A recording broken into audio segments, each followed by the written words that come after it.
Josh Frydenberg is the Liberal member for the Victorian seat of Kooyong, and Joel Fitzgibbon is the government's chief whip. They're joining us each week. Nice to have you both back on Breaking Politics. And here, Tim. both wearing your act of recognition badges. A quick sense of you of the importance of today in that regard, Josh? Look, it was very moving to sit in the chamber for the excellent speeches that both the Prime Minister and Tony Abbott gave. I think it's very important that the Parliament take this act forward and we move to a referendum. And I'm very proud that I call one of my colleagues, Ken White, the member for Hasluck, a friend in the Parliament who's obviously the first ever Indigenous member of the House of Representatives. Joel, how confident can we be that we'll ultimately have constitutional recognition, do you think? Oh, I think very confident. You saw a bipartisan approach in the chamber today. Whenever referenda are bipartisan in nature, then you can be very confident of success. And just like 2007, when Kevin Rudd delivered the apology to the stolen generation, it was a great privilege and very touching to be in there today. Not quite so bipartisan, the mining tax and the discussion that's been going on there. And you had a little to say yesterday, but be clear for us, Joel Fitzgibbon, does this tax need changing? Well, I'm confused. You talk about bipartisanship or lack of it. I'm confused by the opposition's agenda because they said that it was a terrible tax that was going to reap in all this money and therefore kill the mining industry. Now they're complaining because it's not reaping in any money. I mean, it's a pretty simple equation. We said we were going to tax the super profits of miners. Coal prices and iron ore prices have fallen. They aren't making super profits, and therefore we're not reaping in much money. But we took $126 million more than Tony Abbott would have taken. Okay, but you did say that, and your party argued that the mining tax was about Australians getting a share of the boom. Some would say 126 million, when the boom hasn't actually gone bust, isn't enough. Would you change the tax to better reap rewards for all Australians? Well, my interest is twofold here, really. I want a super profits tax that hits the miners when they're making super profits. I don't want a tax that hits the miners when they're not making super profits, because mining is so important to my region, and taxing them when they're not making more than ordinary profits would be a bad thing for the region. Secondly, I don't support tweaking it to make things tougher on the companies. The balance has to be struck. But on this question of royalties, which is what I was talking about in the House yesterday, we have this ridiculous situation where Barry O'Farrell, the New South Wales Premier, or indeed any state Premier, can just continue to increase royalties at the expense of the mining tax. What does that mean to me and my constituents? It means money being spent in Sydney rather than in the mining regions, including the Hunter. Josh Frydenberg, it's right, isn't it, that the taxing approach with the mining tax ought to be on profits, not just slugging companies for the hay of it? Look, we know that this government has made a mishmash of this tax. In fact, it is an act of bipartisanship to sit here with Joel, because we're both against the current tax. I mean, let's not forget what he said yesterday, Tim, in the Parliament. He said the royalties regime... No, well, tell me if these are wrong. Your words were, it's untidy, it's unsustainable, and it's inefficient. That's what Joel said yesterday, because he doesn't like the tax that it is. It's only raised $126 million. They spent $50 million on the administration of it. It's 1/10 of the revenue that was projected. And what is more, Tim, that they've promised $15 billion of expenditure. So don't actually, claim to the Australian public you are taxing the miners when look at what you produced, $126 million. Tim, it's very clear if you have a look at the Hansard, that they were your three words. Those three words of mine were a reference to the royalties arrangement. So you're going to change it? I think the royalty arrangement needs to be changed, absolutely. Okay. I don't support sustaining a system which allows Barry O'Farrell to raise all the money he likes out of the companies to be spent in Sydney.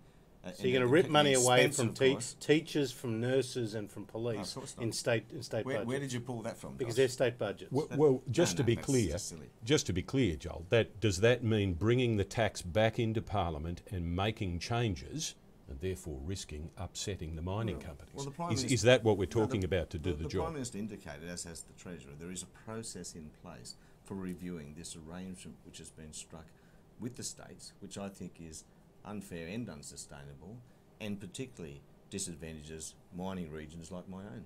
Okay. And you think the tax needs to come back, or you just think the tax needs to go? We've promised to get rid of this tax, Well, like we have with the carbon tax, because we actually think it's introduced an element of sovereign risk into an important sector that's producing jobs and raising revenue. And it isn't the difficulty the opposition will get to every time it talks about scrapping the mining tax or scrapping the carbon tax? Yes, but what revenue measures are you going to put in its We're going place? to make savings. We're going to make savings. We're going to grow the pie. Name them, Unlike Josh. you guys, Name the savings. well, we've already said, for example, the public service, Oh, 12,000 that's right. people through You're gonna sack attrition. a lot of No, Canberra but no, hang on. You asked me for a saving. Yeah. There was a saving. Your $10 billion clean energy fund. Obviously, your $50 billion NBN. There's a lot of fat there, and we'll get rid of that fat. What, too. you're going to abolish the NBN? No, You're we're gonna going proceed to with get rid of the NBN? fat, my friend. Oh, dear. Okay, perhaps enough on the mining tax for now. Important international developments, especially for a person with the interest you have in international politics and a former defence minister to view, Sure. in North Korea's third nuclear test.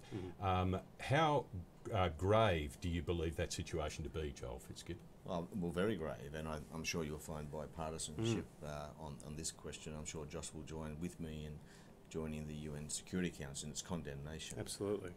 of the test. And look, it's just another wake-up call and a reminder that we don't really live in a totally benign Asia-Pacific region. There are flashpoints, there are tensions, and there is always the risk of miscalculation. And that's why this next defence white paper will be so important. You know, there have been plenty of critics of the 2009 white paper. There always are, and I accept all those criticisms. Most of those criticisms have been around the ambitions of Force 2030.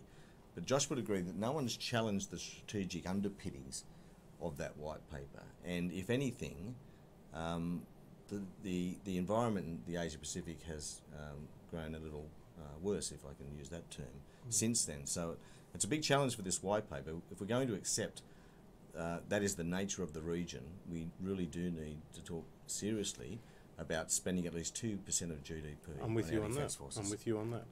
Which might put you at loggerheads with your own government, mightn't it? Well, the white paper is yet to be produced. I'll be very surprised if the defence planners who helped to write the white paper don't talk about an uncertain environment in the Asia Pacific, and on that basis I find it hard to see how they could recommend a force any less than the one recommended in But Tim, the 2009. problem for Joel is that he's got this great aspiration. I agree with him. Let's get the defence spending as a proportion of GDP up to 2%, where it was under John Howard. But he doesn't control the purse strings, and his colleagues Julia Gillard and Wayne Swan have cut the guts out of the defence budget. And I just want to say on North Korea, this is the Which third, you haven't. This is the third such test that they've conducted. They did one in 2006. They did one in 2009.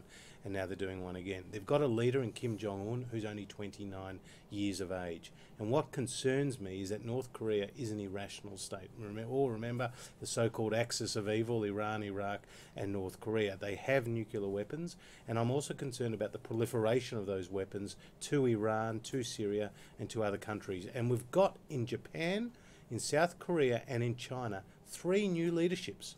3 new leaderships in those countries, and they're just about to take office in South Korea. So this is a real test for them. And can I say on that, Tim, I'll resist the temptation to go back to funding, but that proliferation or the risk of proliferation is, I can assure you, a very, very real one. And it should be on Australians' minds when they Absolutely. consider how much we spend on defence, because many wouldn't make the connection.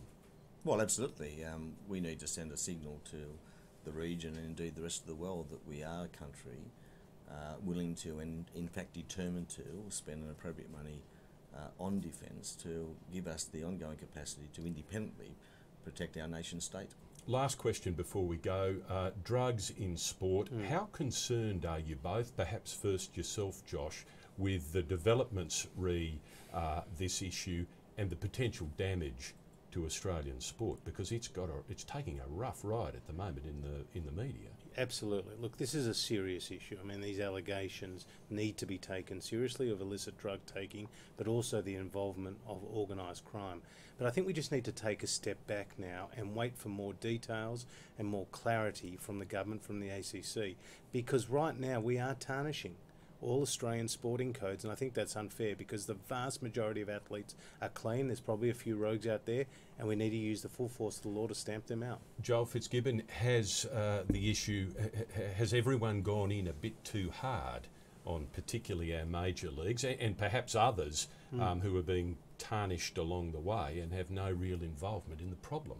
Well, the timing of the announcement was, of course, a matter for the Australian Crime Commission, not the government. But it is true that we need, or we should hope, that any specific allegations come forward very, very soon and are dealt with and taken very, very seriously, so those who aren't in the gun can get on with their lives. Joel Fitzgibbon, Joshua Frydenberg, great to have you back. Thanks, Tim. It's a pleasure, Tim. Thanks, See you Joel. soon. Thanks, Josh.